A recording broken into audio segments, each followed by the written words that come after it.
Hello, MotoAmerica fans. Welcome to this latest edition of Off Track with Carruthers and Bice. I am Sean Bice, and I'm joined, as always, by our communications manager, Paul Carruthers. And next weekend, we are going to make our triumphant 10-year, return to Mid-Ohio, MotoAmerica's first round at Mid-Ohio, but AMA Superbike Racing's first event there in 10 years. It's been since 2014. And who better to have on than Mr. Ohio himself, who raced back then, and actually probably a couple of decades prior to that. But but it's Larry Pegram, who will be racing for the EasyHealthPlans.com TopPro Racing team that Sean Dillon Kelly is on, and Larry raced in Supersport for them at Laguna Seca, and he is going to race in Supersport again on that Suzuki GSX-R750 at Mid-Ohio on a track he's familiar with, so very familiar with, although he's familiar with all the tracks. But Larry, welcome to the podcast. Thanks for having me. You said I raced at Laguna. I would say I rode at Laguna. I wouldn't call that. Well, we can talk about that, because one of the things I heard is that you made great inroads in developing and improving their bike for him. There were a few things that weren't right, and like I was telling you, I saw you and Flower rolling the bike around the paddock, and I think you must have figured some stuff out for him. So good job. Well, I don't know if I figured anything out, but they were they've got some pretty young kids there, that hadn't used a lot of the electronics that are available on that thing. So we just made some adjustments, like with the auto clips for the shift and stuff like that. So little things. And I think we struggled a lot at the beginning, but by the end of the weekend, the thing was running pretty good. I just had to start too far back and rode a little bit too age oriented, I would say. Yeah, but I mean, you're almost in the top 10, dude. I mean, that wasn't bad. Yeah, from where we started, it wasn't bad, but I would have preferred to start a little better. I think I started 22nd or 20th, I forget what it was, and moved, or 20th, and then I was 22nd at the end of the first lap, moved up to 11th. So I was happy with how it went once we got the bike right, but I struggled for sure. For some reason, I go into the corner and I tell the bike what to do, and my brain is thinking what to do, but my hand goes, no. Not today. No. You got to act your age a little bit. You know what I mean? If you have to act your age when you're on the bike a little bit, and like with clothing, like my kids will say, "Dad, you can't wear that. You're too old to wear that." It's kind of the same thing on the bike when I go, "Okay, here's what we're gonna do," and it goes, "Act your age." Right. What? I've been following you. Obviously, I've known you forever, since you were a punk little kid. You're just a punk old man, but whatever. Yeah. When you come back to these races, how long does it take? Like, okay, when you come back from Laguna, and it's been, I don't know how long since, what, Coda? Yeah, I rode Coda last year on. So obviously your brain feels like everything's going 1,000 miles an hour. How long does that last? And does it matter? Like, okay, you raced at Laguna. Is it going to be that same feeling at Mid-Ohio because of how much time's passed? Well, the bike thing is a little bit, but it doesn't feel like I'm going 1,000 miles an hour, because I probably raced more in the last 2 years than, the same amount as I used to race always, because my oldest daughter, Riley, and I have been racing. She's been racing now. This is her third year racing, basically. And, we raced shifter karts, and we raced last weekend in the IMSA, endurance series at WeatherTech. And then she's been doing it last year. She did the Porsche Sprint Challenge series. So if I'm not at a car race on a weekend with her, we're at a shifter kart race. This weekend coming up is the first weekend we've had off in months, so your brain, you got the race brain already on. Yeah, I'm doing something every weekend with speed, so my brain is a little switched on to that. But the bike thing, obviously, it's a little bit different.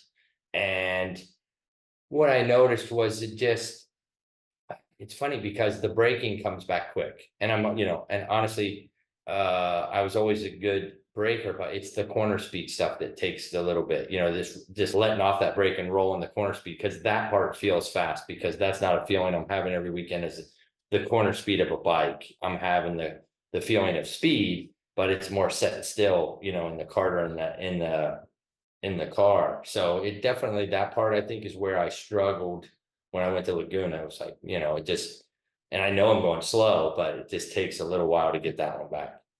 What about the electronics? I mean, I think to be good today, at least on a superbike, you have to just be able to whack the thing and have a hell of a Yeah, lot of that super sport bike doesn't have TC, you know what I mean? It Yeah. does have brake control, and that was where we were struggling a lot with some different stuff. And the fact that those bikes all have to run the same ECU in super sport causes some issues, especially with the Suzuki, I think the most, because they don't race that in the world championship. So there's not this just, you know, Right, not a preset. yeah, there's not this map that's just like solid as Sears, and then you can adjust it. They're still building that map, trying to get it really good. So the throttle responses and stuff, and we were having some corruption issues with maps, I guess. You know, I'm not an electronics guy, but we were able to pinpoint what it was doing and fix it by the end of the weekend. But it took most of the weekend to get that done, and I needed to go out there and ride around most of the weekend, not do that. So we got it figured out by the end. And I think electronics wise, it's pretty limited on the super sport bikes comparatively to, as far as the aids are concerned, compared to what it used to be, you know, or what it is with the superbike. Okay, one question I have is like, what brings you back to do this? Is it the being in the paddock? Is it the actual fun of the battle, or is it trying to... like Mid Ohio, I want to ride because I love it's an hour from my house. I love the track. I love, you know, I want to ride Mid Ohio. Laguna was a little bit of both. I love the track, but like last year I went out and rode Laguna, and it was like after the race, I think you were there. I don't know if you were there or not. We were hanging out up at Kenny Roberts' motorhome.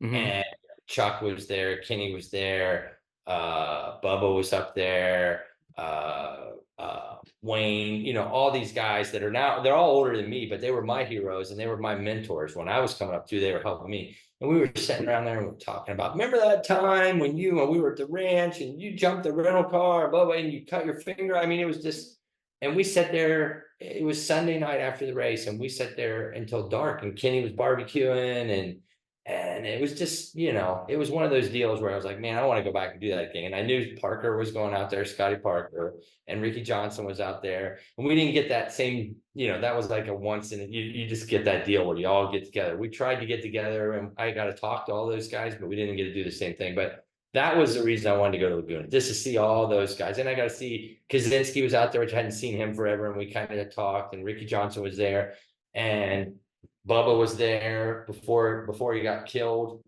Did you see that?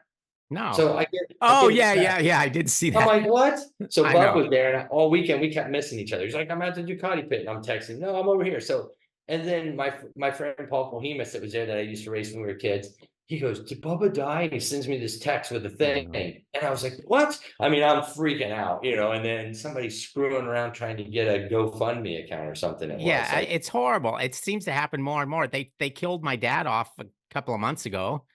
Oh, you know, what was weird was I saw one for you, but then the GoFundMe account was 0. And I was like, yeah, maybe he really did die. That's crazy. Wow. Yeah. I'm joking, Paul. What a crazy situation, though. Hey, Larry, so you mentioned the advantage of, you know, kind of being involved in racing, but obviously you're jumping from a four-wheel vehicle that you can't lean into a two-wheel. Do you ever have any issues with that? And we asked that question to Ben Spies, and he kind of understood the idea that he doesn't really like being in a car as much because you can't effect change in a car as much as you can on a bike. So, you know, it is a negative effect for me in the go-kart. So in the karting, you lean to the outside. These kids are now like, if they're turning this way, they're leaning so far this way to weight that outside wheel. And I'm in the go-kart and I'm pulling on the wheel, which you're supposed to push because you're part of the chassis in a go-kart. It flexing is how they work. And you push with your arm to push that right front wheel into the ground, and you lean out to weight the outside wheel. And I'm pulling on the steering wheel and I'm doing this. I'm leaning to the corner, and they all make fun of me. And then I stop myself and I concentrate and say, sit here, lean out in the corners. But when I get racing with somebody, you know, on the shifter and I'm racing, pretty soon I catch myself, because that is negatively affecting the kart. It's making it it's making it harder to turn. It's giving it less grip. So in the car, I do the same thing. We have the in-car video, and you'll see my head go like this when I go to the brakes. I literally pop my head up all the time. That's funny. The in-car camera. but it doesn't affect the car negatively. My weight's not, you can't really move in the car seat, you're strapped in. So in the car, I catch myself leaning, but it doesn't, I don't get it negatively or positively affected. So when I jump back to the bike, it's no problem. I mean, everybody, makes fun of my Mick Doohan style riding, but that's a lot of it's still from the hip injury I had way back, early on, broke my hip and lost mobility.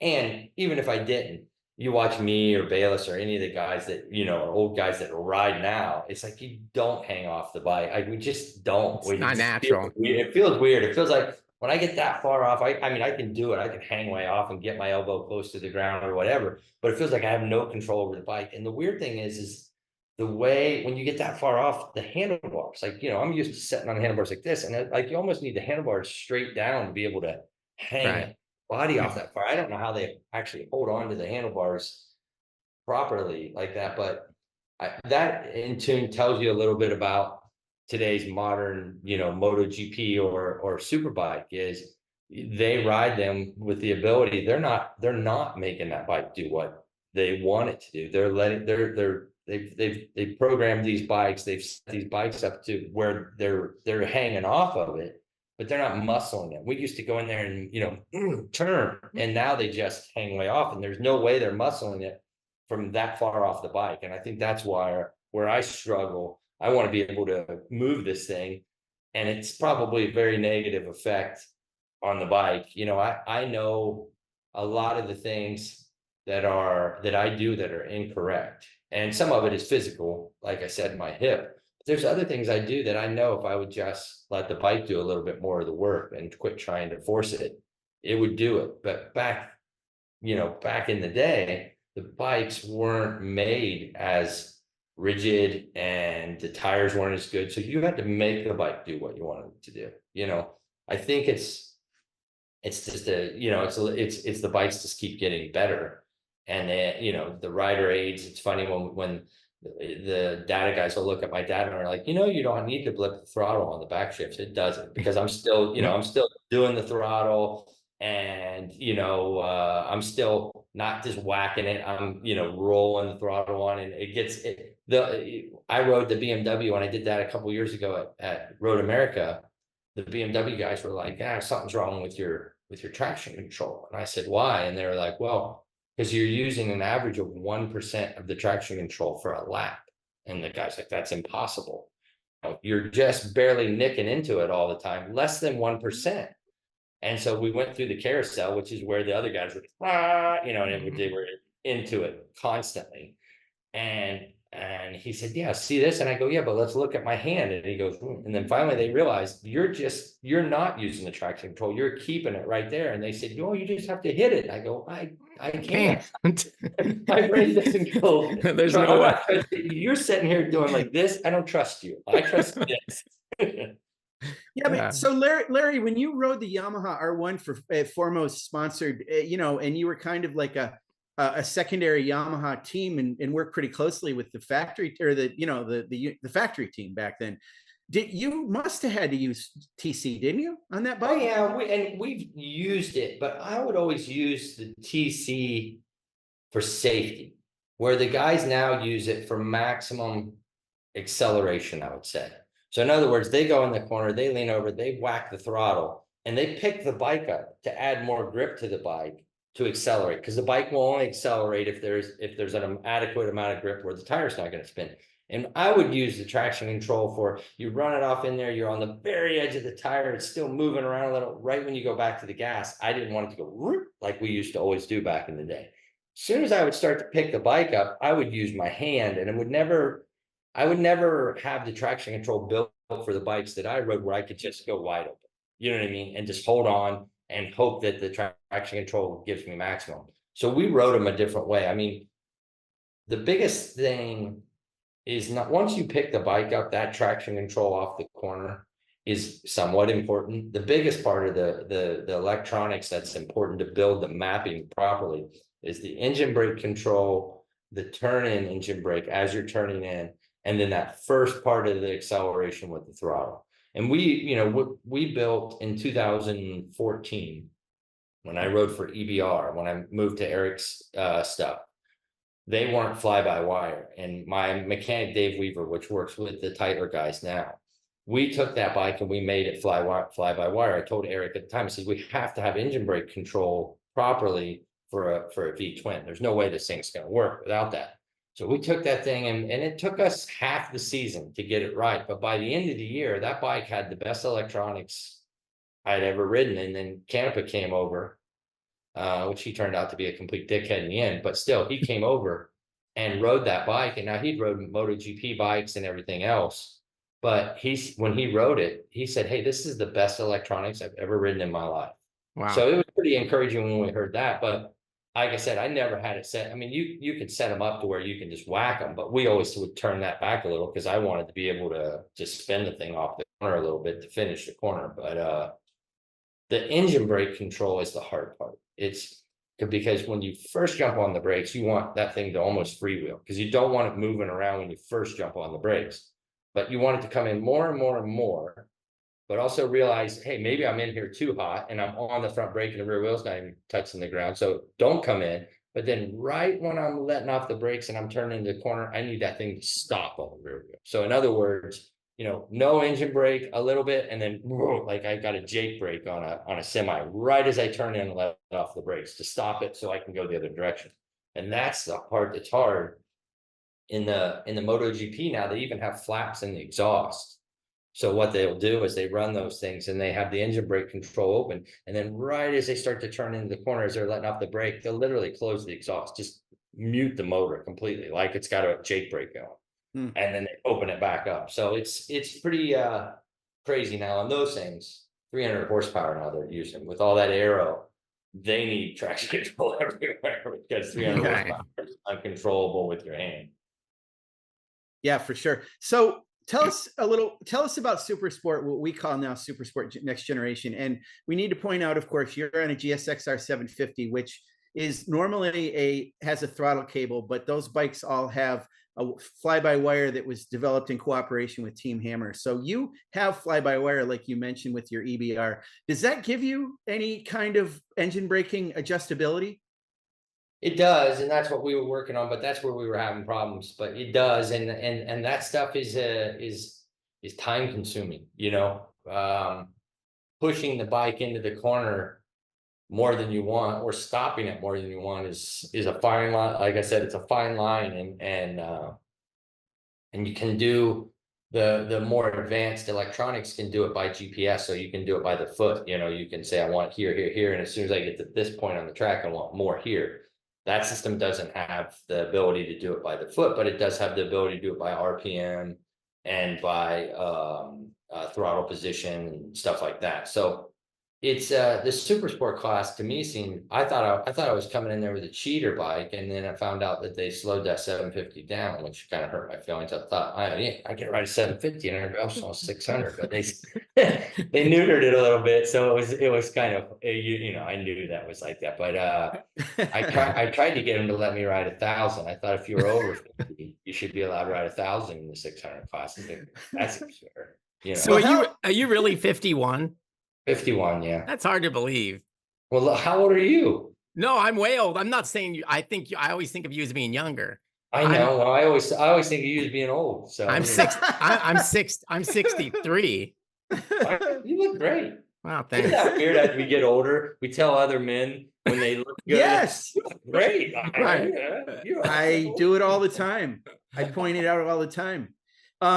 So while they do have a 955 in Supersport, as you know, so it's practically 1,000, Larry, but that's curtailed as well. So they all are balanced, but still, do you feel like from when you rode in Supersport before, does it feel like Supersport now, or are you not at the front end yet to understand it? Since I rode Supersport, I was like, I think when I rode Supersport last, I think like 2003 or 4, I rode a little bit of Supersport, but really it was like 98, 97 when I rode for Yosh, which when I really raced Supersport.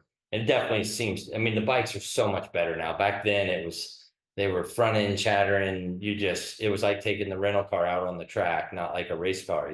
Same thing with those things. They did not handle near as well as the Superbike, where the Supersport bike now that I rode there, it feels like a slowed down Superbike. You know, it handles, That's it does cool. everything correctly. It's got good brakes. It's got, you know, you're not just overriding something that is not made to be racing, you know. That's cool. That's good to know. So in addition to Mid-Ohio being your home race, I've been doing these historical looks, you know, all the way back to the first Superbike race there. And you're always fourth, fifth. I mean, you actually, it is your home track, but you also did well there. So it's gotta Yeah, be I a track. got podiums a few times, but I never won there. And there were several times I was the quickest. Like one year we were there, I remember I got the pole and then it rained in the race and I crashed. And then one year we were the quickest and we had something go wrong. So I never won the race there. But I think I got several fourths and fifths, and I got a couple of thirds, but I don't know if I ever got second, but I never won the Superbike race there, which, you know, obviously that was the one I wanted to win. Right. Always had friends there and you know, stuff like that. So it was good, but you know. You know, Larry, this popped in my head the other day, and I honestly didn't look it up to even kind of make sure I was right about this, but I'm going to ask you. So at Mid-Ohio, and certainly for Yosh, and with Steve Crevier, you guys both raced TL1000s at one point, right? Why would you bring that up? Yeah, well, they did. I want to because of the fact that you've ridden so many different motorcycles, and I don't remember. Out of all of them I rode, and no offense to Yoshimura, because they were good guys, that thing was the biggest pile I ever rode in my life. And for some reason, Steve Crevier thought it was the greatest, you know. And I love Steve because he was funny as hell, but my God, that thing. And the problem with that bike was that rotary damper rear suspension. You know, it didn't have proper rear suspension. And I could never get any kind of feel out of that rear, but he loved it. He loved that bike, you know, and it was a banner year for him that year. He won the Supersport championship and he had a great year and he loved that TL. And I remember we were riding it and they hired me for a 2-year contract and I was young and I rode first year was 96. I rode for Faraci and I did real well. And so they hired me for 2 years, knowing that they were bringing that TL for the second year. And I didn't know that. And so when they kind of threw that on me halfway through the first year, I was like, yeah, it's one, no big deal. And then we went and rode it and I was like, oh, this is going to be work. But they had Japanese guys there. They had the engineers and we were working through things. And then all of a sudden in about March or April of that year, so after the first race, they go, hey, we're done with this thing. We're not going to develop it anymore. Not going to race it after this year. Good luck. And I was like, no more development. I mean, that was it. So Yosh did some development on it, obviously moving forward, but that was kind of the end of the ride on that thing. And then I went back to Faraci again the next year after that. So it wasn't long at Suzuki. Well, it's interesting because it was kind of, it was your V-twin period. And then eventually you rode the EBR, which was also a V-twin. So you've ridden a fair number of leader bike size, superbike level V-twin 4-stroke bikes. Yes. And the EBR and the Ducati were 1200s there for a while, you know, so it was, I think the EBR was the best in everybody, you know, talked about that front brake system. And once we got it to where it would actually stop you, the only issue we had with it towards the end was like when we were racing the World Superbike, like in Thailand, it was 105 degrees and we couldn't keep it cool because it was a single disc on one side. But when we got that thing working right, that was the best handling motorcycle, bar none, that I've ever ridden, even to this day. And that rotary brake like that thing was better. You could turn in with the brake on. It had no, wow. You know, bike you're on, when you're on the brakes, it wants to go straight. That thing would turn. You know, the only problem we had with that bike was the motor reliability. You know, we were singing that 1200cc twin to try to run with everybody. And it was just, you know, it was a Bombardier motor and it wasn't made to do what we were doing with it. It was made for a jet ski. Yeah, I mean, if we'd have had like a Ducati engine in that chassis, the way we had it, it was really good. It was a fun bike to ride too. You could just be super aggressive with it. When you were with Faraci, were you Michelin both years or were Dunlop 1 year? No, we were Michelin both years. Okay. Yeah.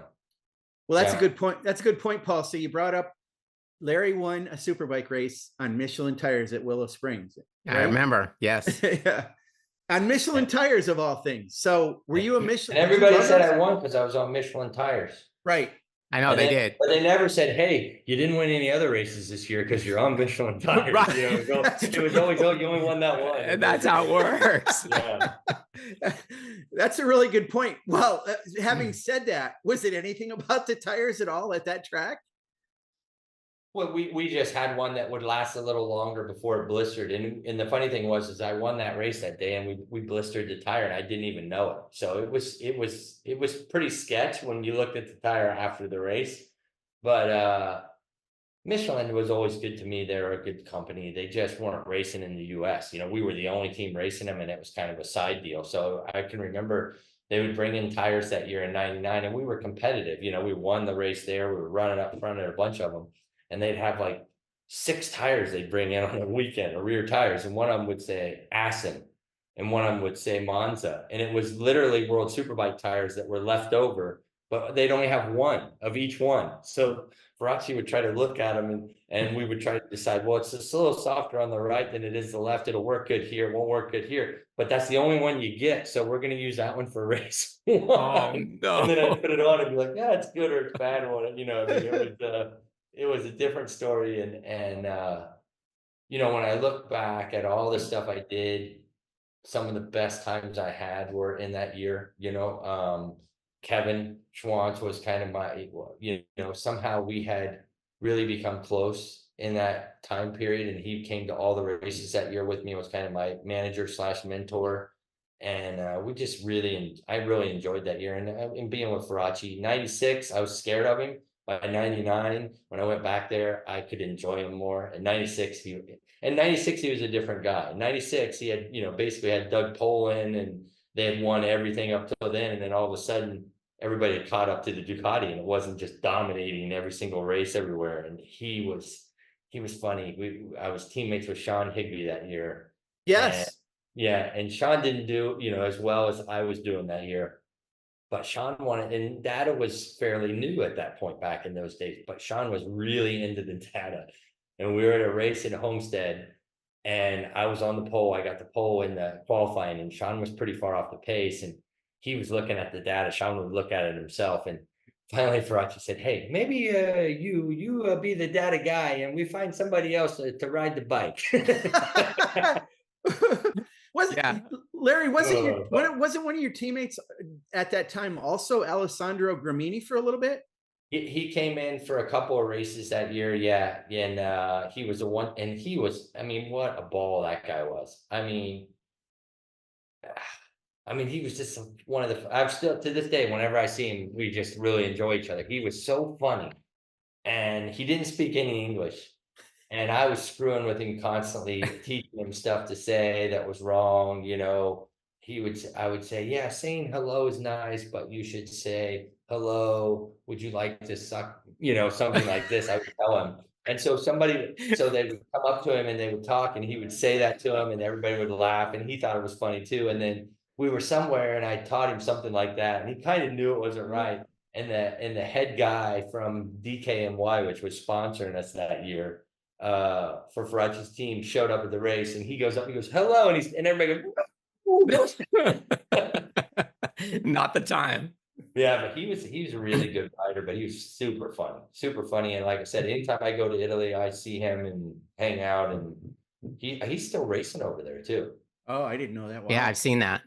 Yeah, he races in like the Italian Superbike series or something still. He's like me, he can't give it up. Yeah.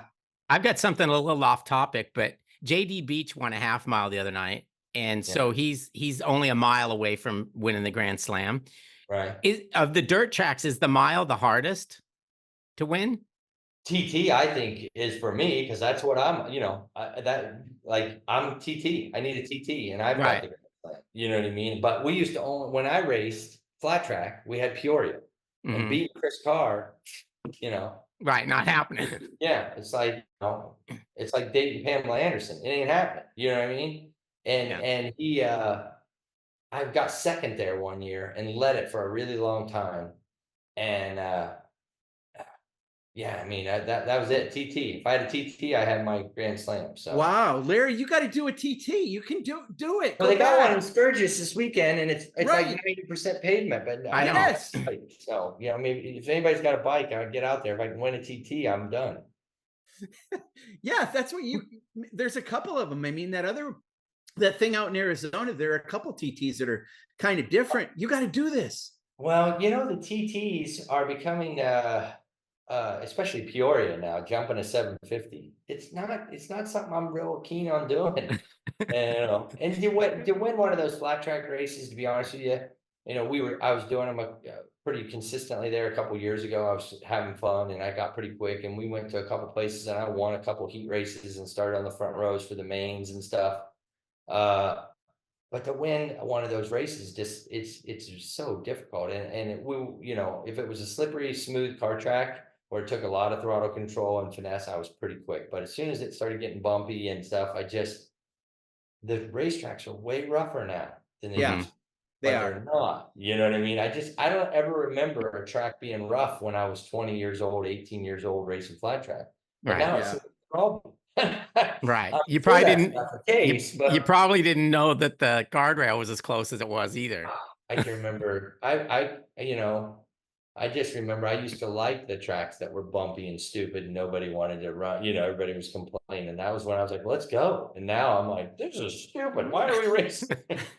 You always wanted to ride in the rain too. I remember that year that they had the problem at Mid Ohio, and you were like leading the charge. Mladen didn't want to do it, and you did want to do it. So my thing on racing in the rain at any racetrack, other than Daytona, because the heat in the tire, was if it's not safe in the rain, how in God's name is it safe in the dry? Because you're going to take a surface and we're going to go twice as fast as far as the G forces are concerned, pulling us outward. As soon as that surface becomes dry, the grass is still wet, let's say. The wall's distance hasn't gotten any further away or closer, whether it's raining or not. So now we're going to go through a corner way faster. And if I fall, I'm going to hit wet grass.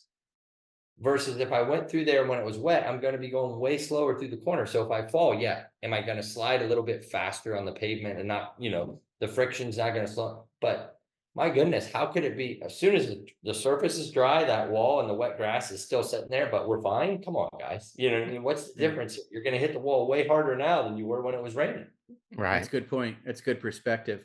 So I want to talk. We got a little bit of time left here. I want to talk somewhat about what you're doing now, Larry. And one of the things I want to tell you that when I wrote the story today that is on the website about you racing this next weekend in Supersport, I got a text from Steve Scheibe, who was asking all kinds of questions because he's always asking me questions about you. So one of the things he said is, what are his goals? And I quoted you. I said, his goals are to have fun. That's what he's doing now. He's having fun. And you can have fun and do this because you actually, well, your daughter Riley is a car racer in IMSA, and you are too. But you've got another side to you, which is a big deal in the state of Ohio, which we both live in. Tell us about your two companies that you have right now. Well, I grow weed, baby. That's what I do. He's Cheech. Yeah, I'm Cheech and my wife is Chong, I guess. So I in 2015 I was racing World Superbike, and that's when EBR filed bankruptcy because Hero screwed them, and everything stopped. It was just like in a day everything stopped. Bank accounts were locked, everything. And so I looked around in the U.S. and tried to build a new team. I had a deal pretty close with Aprilia, but there was just no money at that time, to go racing. And so I was retired at the end of 15 and sitting around the house in Ohio was talking about passing a medical marijuana law. And they did in 2016, and they had all these restrictions and they were going to give away 12 licenses only, and you had to do all this merit-based application system. And I thought, I got no clue what I'm doing here, but I'm going to try this, So I just kind of approached it the same way. I had run my own race team up till then, and then we were the World Superbike team, and I took everybody from here over there. So logistically, I knew how to put things together, and I just started really just researching and finding people and going and meeting with, you know, attorneys all over. And I put together this application and ended up winning all 3 licenses in Ohio, which were a grow, a processing, and dispensary. And I was the only one at the time in the state of Ohio that had won all 3 of them. And so then I had no clue what I was doing. I know how to grow marijuana, and, you know, so I just started down this process, and I always go back to race teams, because it was like building a race team, but not knowing anything about racing. So you're hiring mechanics and you're hiring riders that say, I'm the best. And then you go, ooh, maybe this guy wasn't the best guy. I didn't know that you don't want to run 45 pounds of pressure in the front tire, that 30 is kind of where you're going to be. And I attributed it to, if the guy would have walked in the room and I was hiring him as a mechanic, I could ask him 3 questions and known right then whether this guy knows his crap or not. And with this, so it took some time, but we got it together. I mean, now I believe we are, it's hard to judge, but I think we're the largest producer in the state of Ohio. We have over 150 employees. We just went recreational 2 days ago. So instead of just medical sales, now I can sell to anyone 21 and over that comes in our dispensaries, which we think is going to increase our business 3 to 4 times. And I'm getting ready to go from 150 employees. We're building a new building, and we get 3 more dispensaries, and I'm going to have over 400 employees here the next year and a half. So it's a huge undertaking. If you guys, and I encourage you guys, when you come to Ohio, to stay on Monday and come take a tour if you want to, because you would be blown away at where we're at. And when I look at where we are now comparative to where I was 5 years ago, when I kind of, gosh, it's been more than that now. It's been like 6 years, 7 years. It's pretty amazing to see where we are from where we started. Yeah, and the grow is completely indoors. And talk about that, Larry. It's not just a big field of cannabis; it's all inside, and it's controlled. You know, all of the stuff. Yeah, Ohio is you know, it's not California. It's not even Colorado or even Michigan. Michigan is very unregulated. They kind of let everybody do it. Ohio's a very regulated medical market up until now, and so it was you know, we were the equivalent of a pharmaceutical company. Everything was grown indoors, still is. Everything's tested. Everything is like, you know, we don't use any pesticides in the building. We use predator bugs to kill anything, and it's pretty amazing. It's all automated. I mean, we have a 53,000 square foot grow here with processing and everything at the same place. We're building an additional 35,000 square feet, but then it's all double stacked, so it's on these like pallet rackings that roll. And you know, we're producing right now, honestly, we produce over 400 pounds a week of dried processed flower that we sell in, you know, bud, basically 400 pounds of dried bud a week that we're selling. So, and we'll be doubling that soon. So it's a pretty massive operation, and it's super regulated. We were in, and again, I go back to racing. It was like having the old what was it? What were they called when they went from AMA Pro to what was DMG? Remember how the DMG got him? So we've had this fight with pharmacy. So the program, the dispensaries were run by pharmacy, and the grows were run by commerce. And commerce was like, you know, business oriented. They were like, yeah, hey, you got to have these standards, and we're going to watch you. And they tested everything like stupid crazy.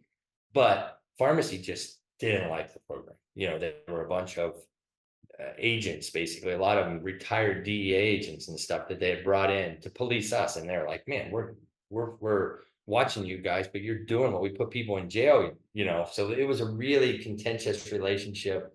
And now the program is much better. Commerce runs the whole thing, and everything's working much better, and everybody kind of gets along, and everybody's like, hey man, it's marijuana. It's not gonna, you know, we're not curing cancer, but let's keep it in its place. But, you know, I mean, it's not, you know, I mean, it is what it is. Everybody's got their beef with different things. And I never in a million years when I was racing thought this would be a business that I would be involved in. But I have, being involved in it, found the medical uses to be really outweigh all the other products out there, you know. So I mean, it's been eye-opening to me to see some of the stereotypes that kind of, blanketed all drugs basically, and then left alcohol out of it. Oh, alcohol's okay, but these drugs are not. But this is one that there's a lot of medical benefits. Now, are people using it for non-medical reasons? Of course they are, but there is a lot of medical benefits. We have our median customer up until now, when we were medical only, was 55 years old, and we had a lot of elderly patients that were just never thought they would try and were able to be mobile and not take pain pills and say, wow, you got me out of my house. I haven't been out of the house in 5 years, and now I actually go out and do things again because I can be mobile and not be in pain and not be so clouded in my judgment that I don't know who I am or what I'm doing. That's good.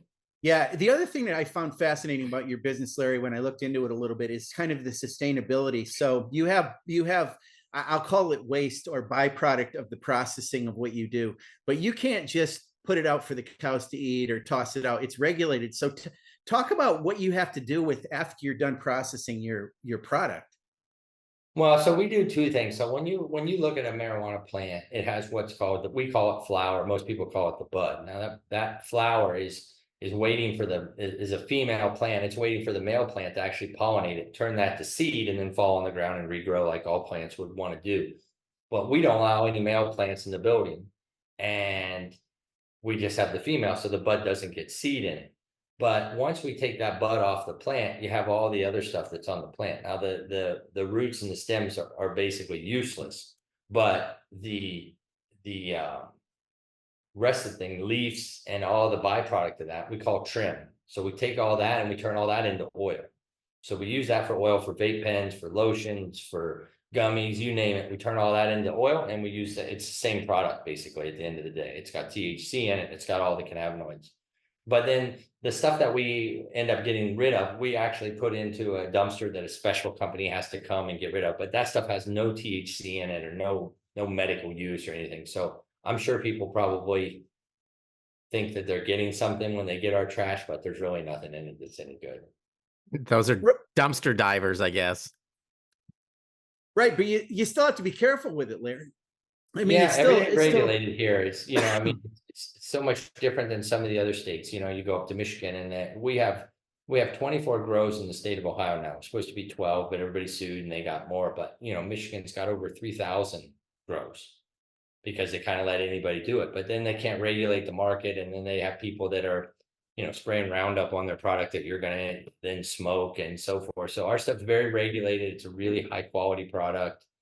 And I mean, I think that cannabis will end up at some point, it'll end up in a lot of products that you're just going to be amazed at. I mean, it'll be in every kind of cosmetic product, any kind of skin lotion eventually is all going to have cannabis in it. Yeah, they're using CBD now, but you really need all of the cannabinoids, the THC in it, and you don't get any high from it. But it's absolutely phenomenal for your skin, for sunspots, for age spots, for pain relief, topically like that. But you'll also, I think, see it regulated in most states eventually, very similar to alcohol, which is the law that we passed here, which was actually called Regulate Marijuana Like Alcohol. Right. And so you will see that it's going to be a small group of people that get to make it, because you need to regulate stuff like this. You don't want, I mean, yeah, people can grow it at their house now per the rule, but you don't want people selling it to you. And that's what's wrong with people going to a gas station and buying these vape pens. You got no idea where this pen came from. Probably was made in China. And so you're now inhaling something that surely probably has heavy metals and everything else in it. So that's one of the things that is we see as a problem with kids, is that we're not educating them enough the difference between kind of the CBD hemp market that's out there, that's nationally not regulated but legal, and then every gas station now has those pens and kids are buying them. And when we've tested some of those, man, the stuff that's in them is really bad. So wow. Yeah, I mean, Larry, and it's weird. You talk about back to those 12 companies, of which you were and are one of them. When I went to the polls and voted that in, and I didn't even know I was voting for you. So later on, I was happy to find out that at least I was pushing it forward to a road racer. So that was good. Yeah. So the road racer part of it, Larry, let's talk a little bit about Pegram Racing, which existed back, earlier on in MotoAmerica, I mean, you were racing with, you were racing Yamaha at the time. Pegram Racing still exists. It's not really what you're doing in motorcycle road racing now, but there's car racing, and it's you and it's your daughter, Riley. Tell us about that side of your business.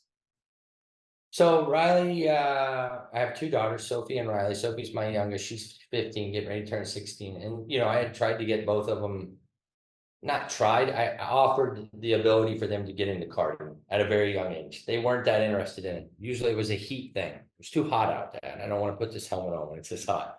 So it kind of went by the wayside, and I kept them karts. And then when Riley she was 15, getting ready to turn 16, she said, "Hey, I think I want to race, but I want to race with you in the same class." And I said, "Well, you're going to be 16. She turned 16 in November. I said, "Next spring when it warms up, we'll go get some 206 Briggs karts and we'll go have fun at the local track." And that's kind of how it started 3 years ago. It'll be 4 years in November when she said that to me.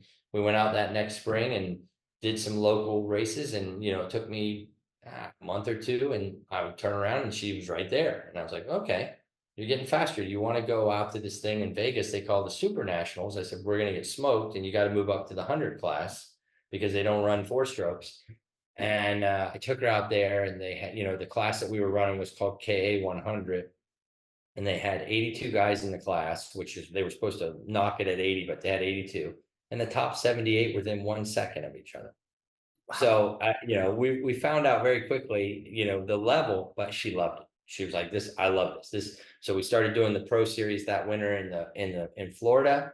And by the next year we were doing it, by the end of the next year, she won one of the pro races in the 100 class. And then my buddy Mark Kwame goes, "Hey, let's throw her in a car and see how she does in one of the Porsches." And so she had one track day in a track car, they call it, at Monticello Motorsports Park in New York, where Mark was a member.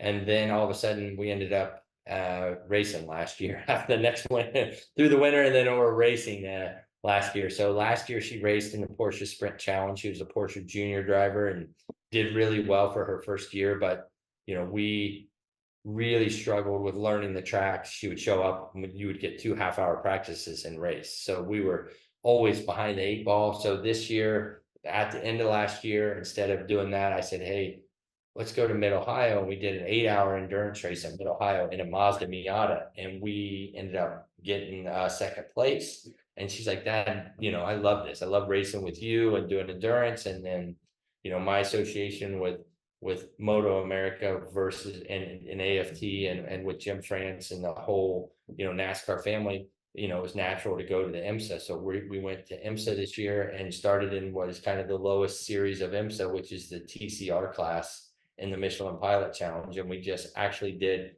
finally, our first race was last weekend at Road America, which we got smoked.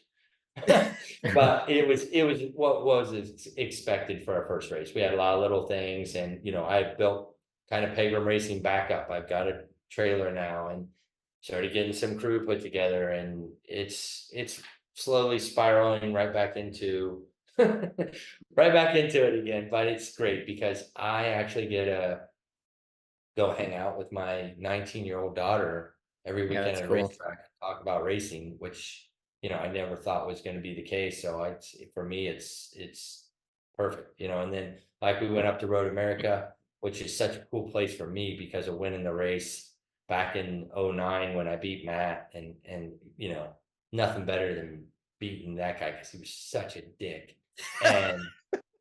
and beating him there, and we passed each other 4 or 5 times on the next to the last lap and going back and forth. And so that place is really special. And then I get to go up there and race with my daughter. My wife comes, my other daughter comes. We just hang out there, and it's kind of that old feeling of being at Road America again. So it's really cool. I love racing with my daughter more probably than anything I've done so far.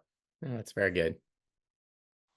Larry, I've got one. We're starting to run out of time, but I want to ask you another question a little bit off the wall. And it's something I heard about, and I haven't even asked you about this. So, we had Dr. Tom Bryan on recently, and I always thought it was your femur that you broke, not your hip. I didn't know. Did you break your femur as well? Twice. Yes. Okay, you did. Okay, you did. Yeah. Well, broke my femur in 1990, my rookie year. I was 17. I went to Sacramento for press day, and it was super dusty because they didn't water the track, and they wanted us to go out and do a mock race for the TV cameras there on a Thursday before the Saturday race. I went out and I went down the straightaway, and as I think it was Dan Ingram or somebody was in front of me, and it was so dusty. I don't remember any of this, but it was so dusty you couldn't see because they didn't water the track, but they wanted us to just do like a fake race. And I went into the corner and I was going to kind of bump into him because I got sucked in. And so I just laid it down. And when I laid it down, nobody could see. And one of the guys behind me just run me over, broke my femur in my arm. And so not a big deal at the time. Back then, it was weird because it was when they first come out with the rods to stick in there. They stuck a rod in, and I was racing. I don't know, a couple months later, I was back racing. But then I got the rod taken out at the end of the year because the doctor said, hey, if you ever break that again with that rod in there and you bend it, it's going to be bad. So I got it taken out. And then 3 years later, I was at Phoenix and I was road racing. I just started road racing, which I went straight to the Superbike. And Donald Jacks on a Yosh bike blew up right in front of me in NASCAR turn 3 of Phoenix International Raceway that we used to run around. I hit the wall and broke my femur, my knee, and my hip that time. Okay. And it was a compound fracture of my femur. So yeah, I broke the hip and the femur. And Dr. Tom is telling me I need to get my hip fixed because about 2004, I had an experimental surgery done on my hip. Back then it was experimental. Now it's normal, but it was called hip resurfacing. And it really saved my career because at that point I'd lost like 90% of my range of motion and I couldn't hardly ride anymore at all. And I had that surgery done and it gave me about 50% of my range of motion back. And that's when I started building back up. You know, I'd been factory rider and then I built my team to become the factory Ducati team and win races again. So it was a long process, but it was well worth it.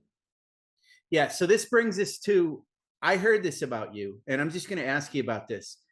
Did you get really badly hurt on a bicycle recently?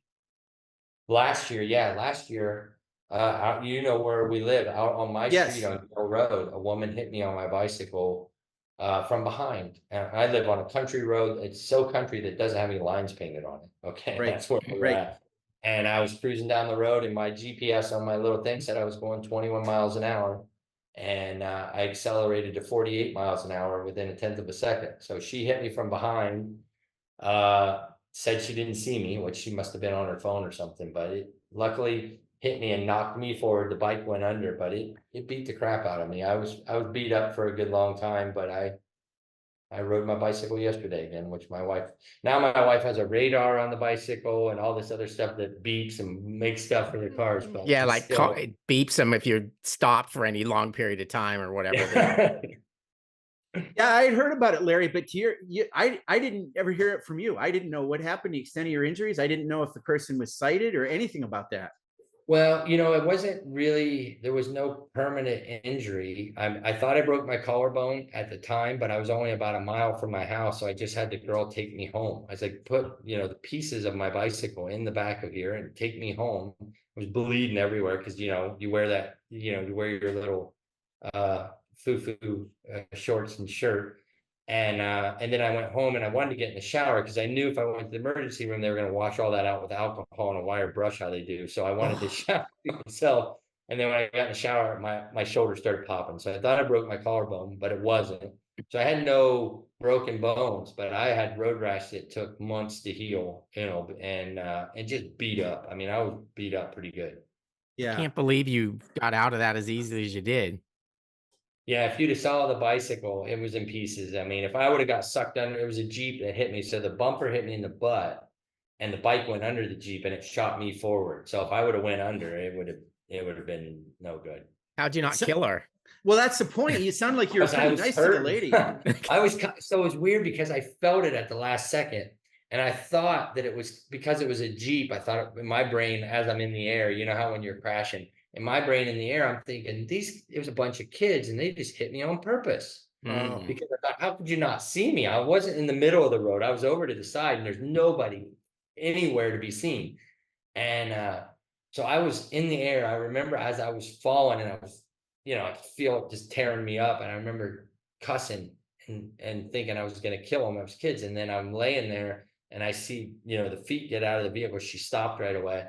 And it was a woman and she was losing her mind. You know, she thought she killed me, you know, and she kept screaming, I didn't see you. And I remember saying, no shit. You'd have saw me, you'd have hit the brakes. She even said afterwards, she said, I never hit the brakes until I heard the sound. Yeah, it's crazy. Well, okay, I said that was the last thing. One last thing real quick. I want to throw this in for a little promo for you, Larry. So, well, Pure Ohio, Larry Pegram Racing, but you used to have a TV show called Superbike Family that we all watched. And Yes. you're telling me you might be back with a TV show about your IMSA adventures. Well, we're trying to put together a show that's based around a father and daughter racing together. You know, there's one thing that any father that has a teenage daughter knows, it's really hard to have something that you guys connect on. So we're trying to build a show based around that. The funny thing was Chet Burks, who just texted me while we were talking, is got a new online network called Power Sports. Oh shoot, he's gonna kill me. I gotta look at it. It's called Power Sports. I gotta find it. Power Sports Network or something like that. I gotta remember because he just had, so anyway, he just had me do a little thing for it. And they're gonna put Superbike Family on his network again and replay all the old episodes. Because I honestly think that was just before its time.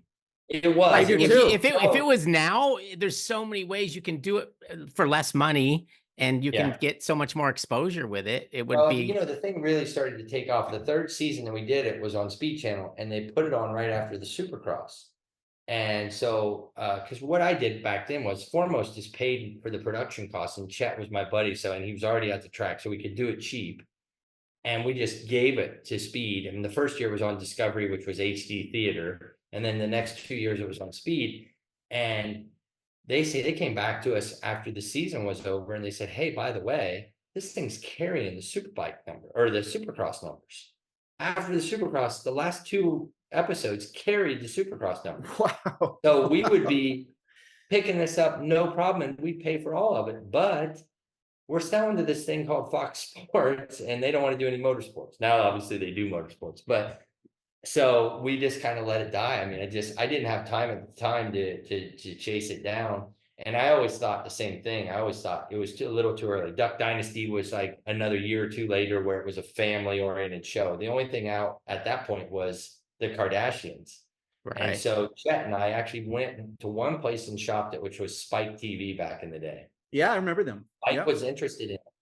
But they said, oh, well, you know, we want it to be like your wife gets in a fight with an umbrella girl on the grid. And they wanted to make it all kind of fake. And I was like, I'm not really interested in being a Kardashian. You know, the family orientation wasn't in back then. So anyway, hopefully we can get this thing going, and we can get the show going, you know, about a dad and a daughter that go race together. And, you know, we that would be really cool, I think, you know, to do it. Oh, yeah. That'd be awesome. Okay, one last question from me. You didn't look like that when you raced. Like, you spend a lot of time in the gym now that you didn't used to spend, right? You know, everybody says that, but I think that I'm definitely leaner right now than I was towards the end of my career. But that's just because I eat right constantly. I do not lift weights. I ride bicycle and I do push-ups, but that's it. That's the only thing I do. But I ride my bicycle a lot, as you know.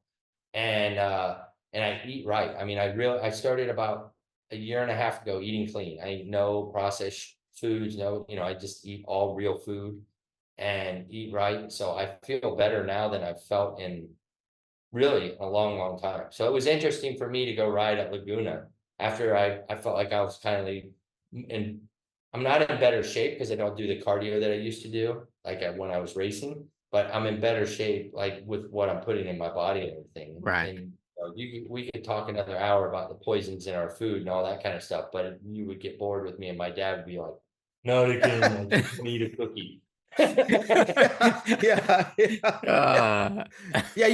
Your dad, who is one of your employees, and I love hearing the stories about him. He's like, he's his own guy. He has my HR department here on 11 when he's walking around. And I'm like, listen, he's an 80-year-old guy. If he says something, you gotta just act like Biden said it. He doesn't really know what he's saying, you know. And